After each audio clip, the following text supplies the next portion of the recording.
이런 질문이 생겼습니다. 예수님은 왜 나귀를 타셨을까? 왜 나귀일까 하는 것이죠. 저만 궁금하겠죠? 물론. 네, 여러분도 한번 생각해 보십시오. 왜 예수님은 나귀를 타셨을까? 우리 한번 그 이야기를 같이 나눠보려고 합니다.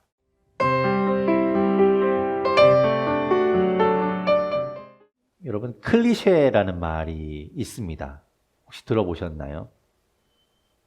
영화나 소설에서 어떤 표현이나 장면이 너무 판에 박히고 뻔한 그런 표현일 때 우리가 사용하는 말이죠. 너무나 뻔하기 때문에 좀 식상하게 느껴질 정도의 그런 장면과 표현을 우리는 클리셰라고 이야기합니다. 제가 이제 가족들과 농담처럼 하는 이야기가 드라마에서 해피 엔딩으로 끝나는 주말 드라마에서 결혼식 하면서 즐겁게 끝이 난다든지 아니면 또 그럴 때 갑자기 산모가 진통을 겪으면서 사람들이 다 이렇게 화들짝 놀라면서 끝난다든지 이런 것이 다 클리셰라고 할 수 있겠죠. 그리고 또 악당의 경우에도 결정적인 순간에 총알이 떨어진다든지 아니면 또 악당이 주인공을 향해서는 바로 총을 쏘지 않고 주저리 말을 많이 하다가 상황이 역전된다든지 이런 것이 다 클리셰라고 할 수 있겠죠. 그런데 그렇게 뻔한 장면, 뻔한 것들, 이 클리셰가 작품에만 나오는 것이 아니죠. 우리 실생활에서도 그런 모습들이 있습니다. 이 뻔히 들여다 보이는 그런 장면들 언제 우리가 보게 되나요?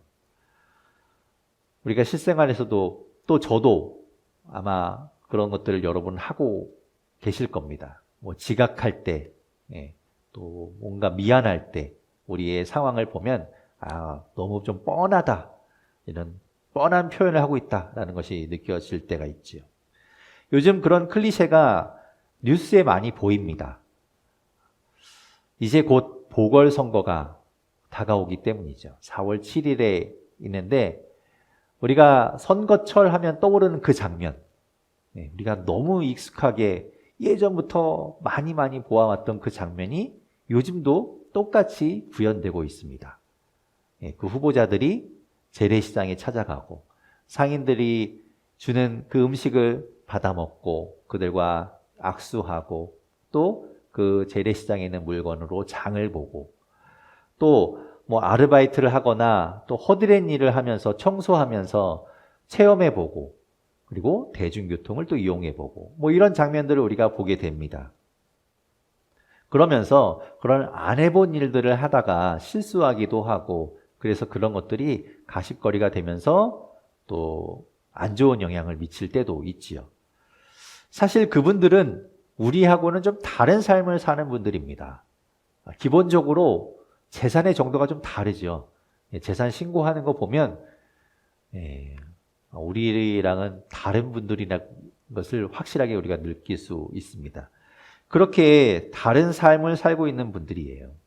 삶의 영역도 다르고 만나는 사람도 다르고 그렇게 좀 다른 분들이죠. 그렇게 다른 삶을 살고 있는 분들이 선거철에 그런 우리 같은 삶의 모습을 보여주려고 합니다. 왜 그럴까요? 그분들이 그렇게 낮아지려고 한다. 그분들이 겸손해지려고 한다. 그렇게 우리에게 가까이 다가가려고 한다. 이런 것들을 보여주려는 의도겠지요. 하지만 우리는 압니다. 평소에는 그런 분들이 그렇게 안 한다는 거 알고 있고 또 그것이 보여주기식이라는 것을 알고는 있지요. 오늘은 종려주일입니다.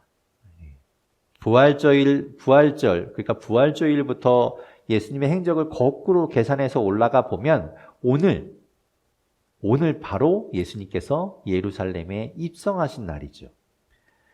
그리고 내일부터 이어지는 그 한 주간 예수님은 예루살렘에서 여러 가지 사건과 일들을 겪게 됩니다. 그리고 금요일에 십자가에 못 박혀 돌아가시게 되지요. 예수님 사역의 그 정점을 향해서 달려가는 그 기간이 바로 그 기간의 시작이 종려 주일이라고 우리가 할 수 있는 것이죠. 우리는 이 한 주간, 이제 진행될 이 고난 주간 동안 그 예수님의 고난을 함께 묵상하고 예수님께서 당하신 그 고난을 우리도 함께 느껴보려고 애쓰기도 합니다. 그래서 그 고난 주간 동안에는 우리가 절제하며 좀 보내기도 하지요.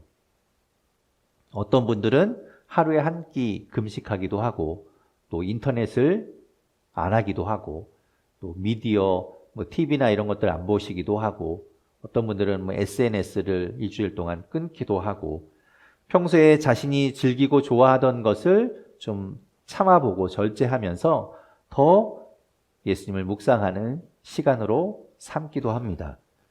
여러분도 예수님을 묵상하면서 한 가지 절제하며 예수님의 고난에 동참해 보는 것도 좋겠습니다. 제가 어떤 것을 딱 정해놓고 하자고 강요해도 좋지만 여러분 스스로 자신이 정한 것을 가지고 또 해보시고 실천해보시고 그러면서 예수님을 묵상한 그 느낌과 그 소감을 함께 다음 주에 부활주일에 함께 나눠보는 것도 좋겠습니다. 더 풍성한 나눔이 될 수 있겠죠. 저는 이번 한 주간 커피를 좀 절제해 보려고 합니다. 사실 커피를 좋아합니다. 그렇다고 커피 맛을 구분할 수 있는 그런 정도는 아니지만 커피를 좋아하기는 합니다. 그리고 잠을 쫓기 위해서도 커피를 마시죠. 커피 안 마시면 봄날에 병아리처럼 꾸벅꾸벅 졸 때가 너무 많습니다. 고난주간에 저는 커피를 마시지 않으면서 예수님을 묵상해 보려고 합니다. 커피를 마시지 않으면서 또 잠을 쫓아야 하는 이중고를 겪어야 하겠지만 그러면서 더욱더 예수님과 함께 할 수 있기를 바랍니다. 여러분도 뭔가를 해보시면 좋겠습니다. 다시 돌아와서 우리는 종려주일 이야기를 또 나눠보게 되면 종려주일에 우리는 예수님이 예루살렘 성에 들어가시는 오늘 본문을 우리가 함께 읽었는데 이 본문은 우리가 너무나 많이 보았던 익숙한 본문입니다. 매년 보았던 본문이고 또 복음서마다 기록되어 있던 본문입니다. 그러니까 이 이야기는 우리가 너무 잘 아는 이야기인 것이죠. 교회 학교에서도 이 장면을 다양한 방법으로 연출해서 또 우리 아이들에게 그것을 보여주기도 합니다. 종려나무 가지를 직접 가져오기도 하고요. 오늘 아침에도 어떤 분이 가져가는 걸 우리가 보았죠. 그리고 때로는 또 그걸 만들어서 보여주기도 합니다. 종려나무가 뭐냐면 대추야자 나무의 이파리입니다. 그러니까 이 종려나무는 야자나무라는 것이죠. 야자나무 여러분 아시죠? 삐죽삐죽한 커다란 잎사귀 이렇게 되어 있는 겁니다. 그것을 만들어서 같이 흔들기도 하고 호산나 하며 예수님을 맞이하기도 하지요. 우리가 해마다 이것을 반복해서 이 본문을 보았기 때문에 너무 친숙한 이 본문인데 이 본문을 제가 묵상하며 읽어보고 하다가 이런 질문이 생겼습니다. 예수님은 왜 나귀를 타셨을까? 왜 나귀일까 하는 것이죠. 저만 궁금하겠죠? 물론. 근데 여러분도 한번 생각해 보십시오. 왜 예수님은 나귀를 타셨을까? 우리 한번 그 이야기를 같이 나눠보려고 합니다. 자, 오늘 본문 1절에서부터 3절 말씀을 같이 읽어보겠습니다. 1절부터 3절 말씀 같이 읽어보겠습니다. 시작. 그들이 예루살렘에 가까이 가서 감람산 벳바게에 이르렀을 때 예수께서 두 제자를 보내시며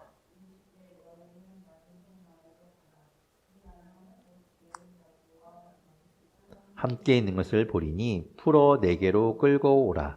만일 누가 무슨 말을 하거든 주가 쓰시겠다 하라. 그리하면 즉시 보내리라 하시니 아멘.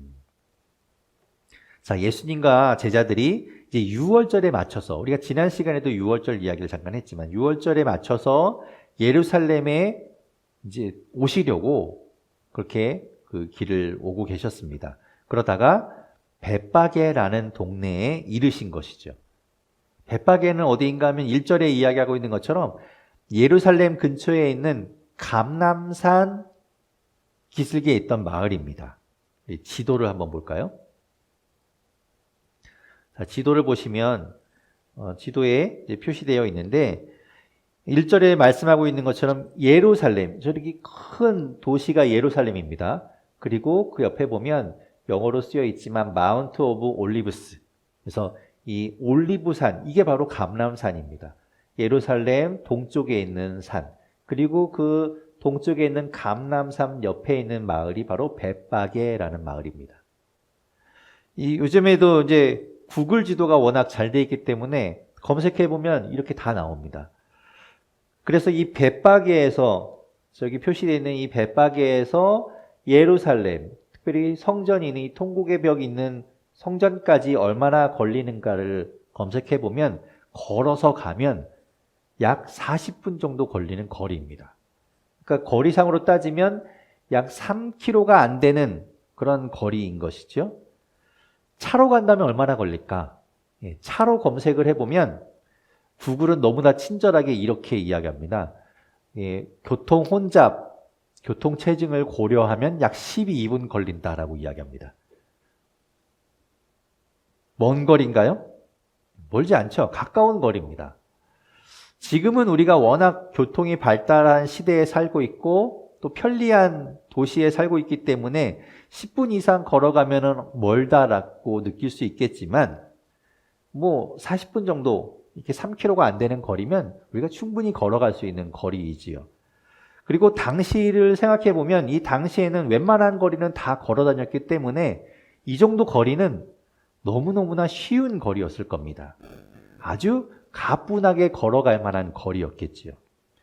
예수님과 제자들이 예루살렘으로 아주 급하게 가야 하는 것이 아니라면, 그리고 오랜 시간 먼 거리를 걸어왔기 때문에 아주 지칠 대로 지친 상태가 아니라면 굳이 나귀를 타지 않아도 되는 거리라는 거죠.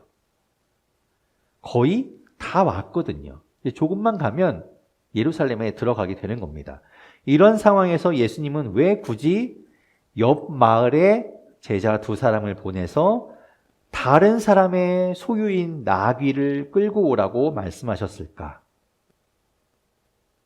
상당히 번거로운 일을 예수님은 지금 벌이고 계신 겁니다.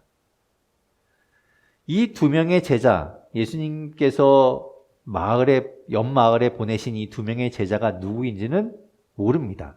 하지만 그들은 속으로 이런 생각을 했을 겁니다. 예수님, 다 왔는데 조금만 가면 되는데 왜 귀찮게 이런 일을 만드시세요?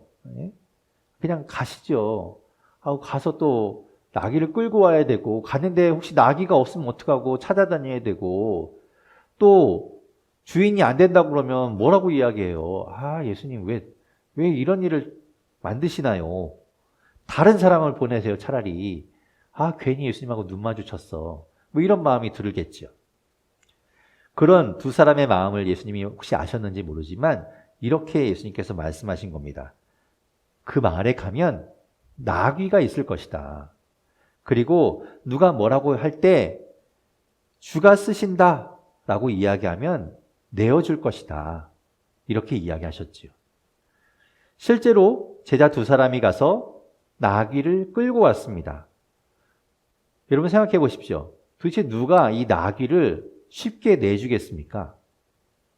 나귀가 어떤 동물이기에요? 사실 나귀는 굉장히 귀한 가축입니다. 오늘 주보에 보면 나귀의 사진이 있죠? 여러분 나귀 본 적이 있습니까? 우리가 흔히 못 봐요. 나귀는 귀한 가축입니다. 쉽게 이렇게 빌려주고 뭐 이럴 수 있는 가축이 아니에요. 내어줄 수 있는 가축이 아닙니다. 나귀는 힘을 써야 하는 일에 사용되고 또 먼 거리를 이동할 때 그렇게 최적화된 가축이었습니다. 물론 이 나귀보다 힘도 세고 더 빠른 동물이 있지요. 말이라는 동물이 있습니다. 하지만 이 말은 당시에는 보통 사람이 소유할 수 없었습니다. 너무너무나 귀했기 때문이죠. 지금도 말은 정말 귀하죠. 말 한 마리 사려면 어마어마한 돈을 주어야 합니다. 당시에는 더 했겠지요.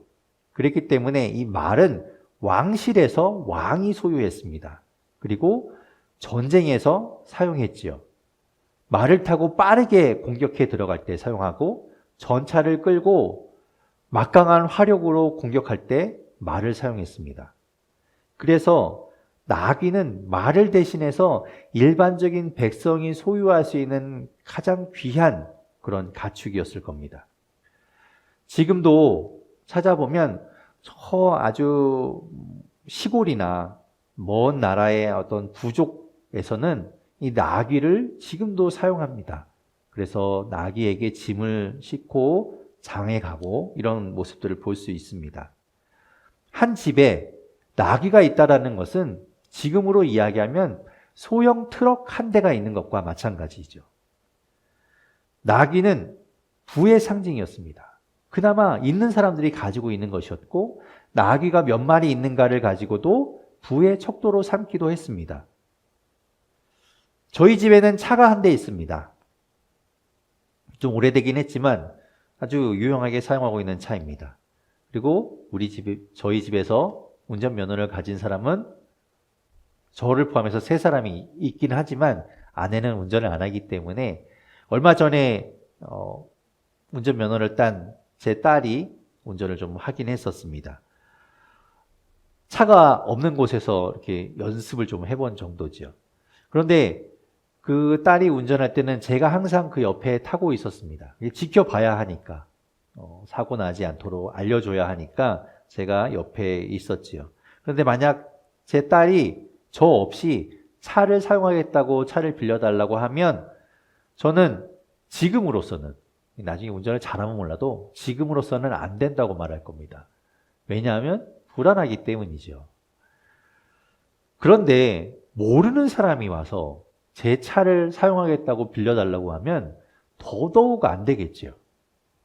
불안하기도 하고, 아니 이 사람이 차를 가지고 와서 어디에 사용할지도 모르고 어떻게 쓰고 뭐 갖다 줄지 안 갖다 줄지도 모르는데 어떻게 선뜻 차를 내어주겠습니까? 나귀는 더 했을 겁니다. 즉흥적으로 빌려주십시오. 아 그래요, 쓰세요. 이런 가축이 아니었다는 겁니다. 그런데 나귀를 데리고 올 수 있었습니다. 예수님의 계획 안에 이 모든 일들이 들어가 있었기 때문에 가능한 일입니다. 예수님은 나귀를 타기로 계획하셨던 것이죠. 다리가 아파서도 아닙니다. 지쳐서도 아니고, 나귀를 보니까 타고 싶다 이렇게 즉흥적인 마음 때문도 아니었습니다. 예수님은 계획되어 있었습니다. 나귀를 타기로 말이지요. 왜 예수님은 나귀를 타셨을까? 오늘 본문 4절과 5절은 이렇게 말씀하고 있습니다. 4절, 5절 같이 읽어보겠습니다. 시작. 이는 선지자를 통하여 하신 말씀을 이루려 하십니다. 일러스되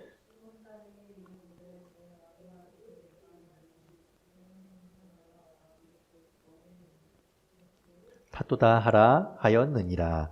아멘. 이 4절과 5절은 사실은 이 사건을 나중에 돌아보면서 그때 예수님이 그렇게 그 모습으로 나귀를 타고 들어가셨던 것은 이런 의미였구나 하며 해석을 추가한 겁니다. 4절, 5절을 빼도 전혀 이상할 것이 없이 이야기가 진행되죠.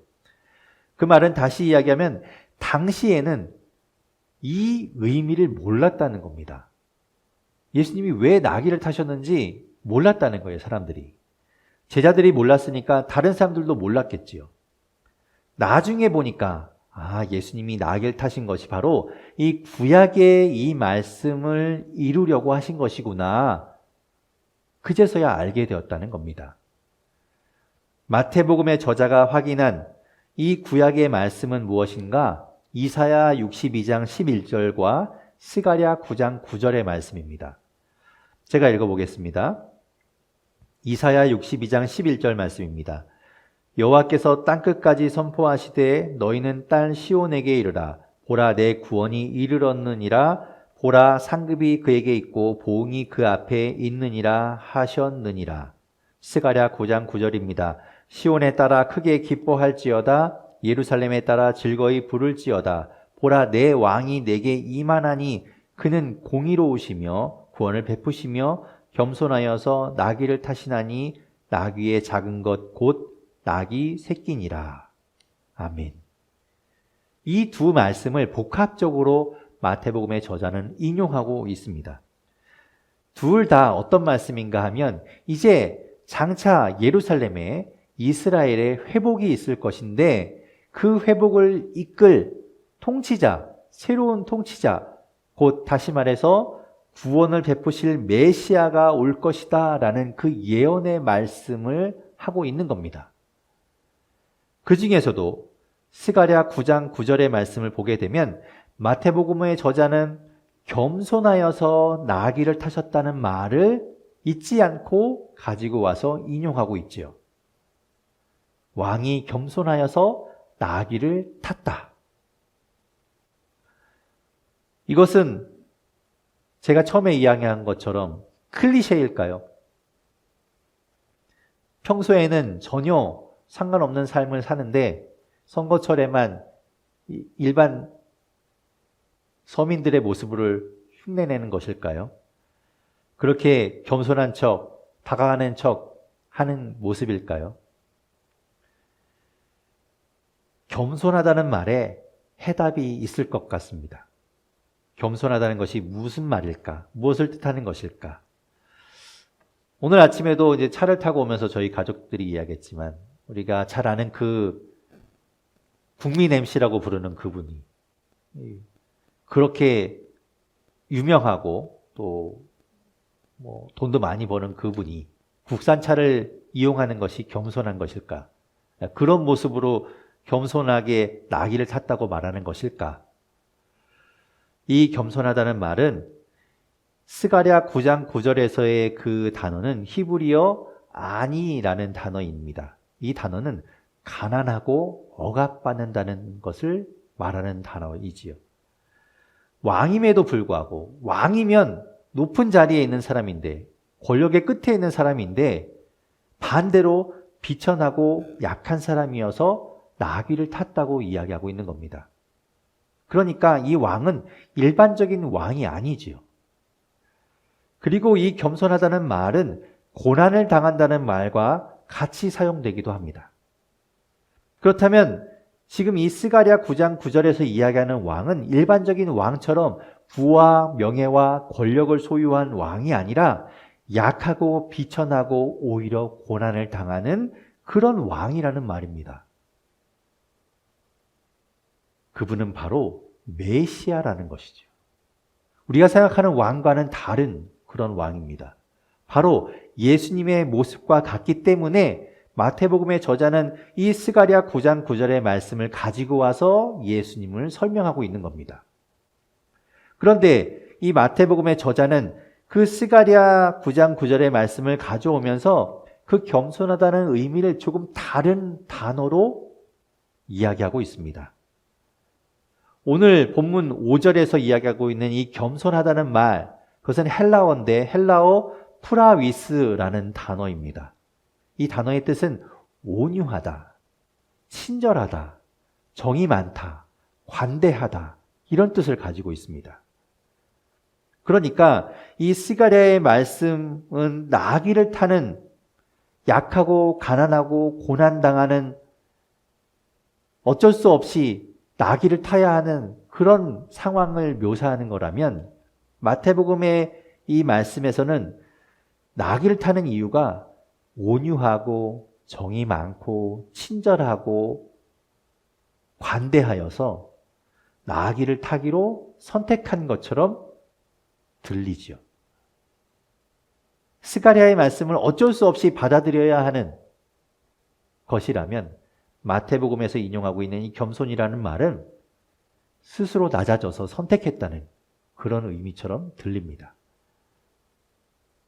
예수님은 고난의 길을 가시기 위해 나귀를 타셨지만 또한 함께하기 위해서, 다가가기 위해서 스스로 온유하게 낮아지심으로, 친절하게 정이 많아서 낮아지심으로 나귀를 타셨다는 말입니다. 그래서 오늘 본문 6절에서부터 9절까지의 말씀은 이렇게 말씀하고 있지요. 오늘 본문 6절에서부터 9절까지의 말씀을 같이 읽어보겠습니다. 시작. 제자들이 가서 예수께서 명하신 대로 하여 나귀와 나귀 새끼를 끌고 와서 자기들의 겉옷을 그 위에 얹음에 대다수는 그들의 겉옷을 길에 펴고 다른 이들은 나뭇가지를 베어 길에 펴고 앞에서 가고 뒤에서 따르는 무리가 소리 높여 이르되 호산나 다윗의 자손이여 찬송하리로다 주의 이름으로 오시는 이여 가장 높은 곳에서 호산나 하더라. 아멘. 예수님의 말씀대로 제자 두 사람이 갔지요. 그리고 그 나귀를 끌고 왔습니다. 나귀를 데리고 있던 사람이 내어준 겁니다. 나귀를 끌고 가도록 말이죠. 그 사람이 나귀 떼를 가지고 있지 않았죠. 수십 마리 나귀가 있었기 때문에 두 마리쯤 내어줘도 괜찮은 사람이 아니었습니다. 예수님이 뭐라고 말씀하셨습니까? 거기 가면 나귀 두 마리가 메어 있을 것이다 라고 이야기했습니다. 그 사람은 자기의 전 재산을 내어준 겁니다. 예수님께 말이죠. 많은 것을 가지고 있는 중에 일부가 아니라 자기의 전부를 예수님께 드린 겁니다. 그리고 끌고 온 그 나귀 위에 제자들은 자신들의 겉옷을 얹었고 예수님이 그 위에 앉을 수 있게 하였습니다. 또한 많은 사람들은 예수님이 나귀를 타고 가실 때 그 길 위에 자신들의 겉옷을 펼쳤습니다. 옷, 이 겉옷, 우리는 많이 소유하기 때문에, 많이 있기 때문에 하나쯤 없어도 괜찮지만 당시의 겉옷, 옷은 곧 자신을 이야기했습니다. 자기 자신이죠. 그래서 그들은 극심한 슬픔과 분노에 가득 찰 때는 자기의 표현으로 옷을 찢었습니다. 자기를 찢는 심정으로 말이죠. 그렇게 사람들은 자기의 겉옷을 주님 앞에 드렸다는 건 자기 자신을 주님 앞에 드렸다는 말입니다.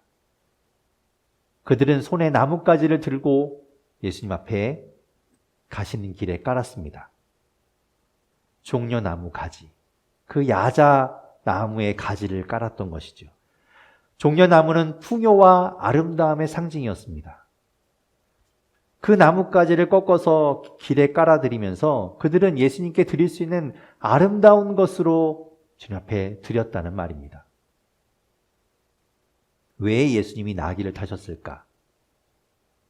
겸손하기 때문이라고 말하죠. 다른 말로 이야기하면 예수님은 온유하고 친절하고 정이 많고 그렇게 친구에게 다가가듯이 하기 위해서 나귀를 타셨다는 말입니다. 예수님께서 가난하고 힘이 없는 사람들이 드리는 그것을 기쁘게 기꺼이 받으시기 위해 나귀를 타셨다는 것입니다. 여러분, 나귀는 그렇게 크지 않습니다. 더군다나 새끼 나귀는 어린 아이도 탈 수 있을 만큼 작습니다. 원래 제가 주보에 처음에 실으려고 했던 거는 어린이가 나귀를 타고 있는 모습이었습니다. 그런데 좀 너무 이렇게 누군가 이렇게 얼굴이 확 드러나는 것 같아서 좀 바꾸긴 했지만 예수님이 그 새끼 나귀의 등에 타셨지만 오히려 어쩌면 일반 사람들의 눈높이보다 더 낮아졌을 수도 있습니다. 나귀가 작으니까요. 예수님의 능력이 없을까요? 예수님이 말을 하나 못 구할까요? 예수님이 말을 타고자 했으면 가장 좋은 말, 가장 예쁜 말, 가장 멋진 말, 정말 그런 말을 타셨겠지요. 하지만 예수님은 말을 타지 않으셨습니다. 나귀, 그것도 작은 새끼 나귀를 타셨습니다. 여러분, 말을 타보셨습니까? 말 타면요, 의외로 굉장히 높습니다. 그 위에 있으면 정말 무서울 정도로 꽤 높다라는 것을 알 수 있습니다. 사람들과 눈을 맞출 수 없는 높이이지요. 예수님은 우리와 함께 하시려고 나귀를 타신 겁니다. 사람들은 나귀에 앉아서 눈높이를 맞추고 같은 속도로 함께 걸어가고 있는 예수님을 지금 맞이하고 있는 겁니다. 그리고 그 예수님께 외치고 다른 사람이 들으라고 소리치고 있습니다. 호산나, 호산나.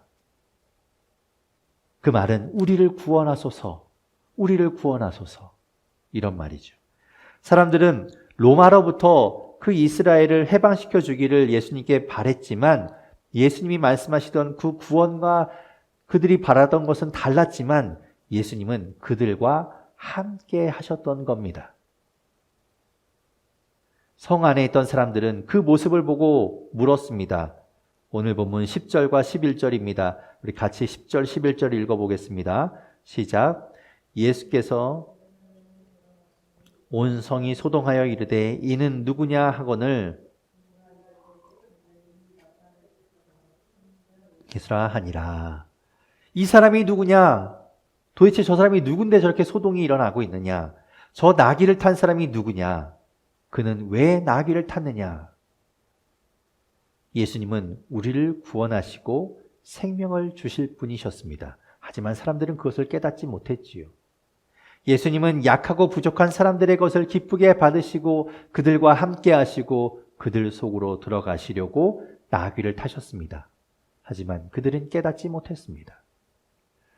우리 모두는 이는 누구냐 말하던 사람들, 예수님을 잘 모르던 사람들이 아니라 예수님을 바로 아는 사람들이 되기를 바랍니다. 예수님이 어떤 분인가? 예수님은 그저 보여주기 위해서, 겸손한 척 하기 위해서 나귀를 타신 것이 아닙니다. 예수님은 우리를 위해서, 바로 여러분을 위해서, 바로 당신을 위해서, 당신과 함께하기 위해서, 당신과 눈을 맞추고 당신의 이야기를 듣고 당신이 드리는 그것을 받고 기뻐하시려고 나귀를 타고 낮아지시며 이 땅에 오셨다는 것이죠. 그 주님이 우리를 위해 나귀를 타고 예루살렘으로 십자가에 못 박히기 위해 가신 겁니다. 바로 당신을 위해서, 당신과 함께 하려고.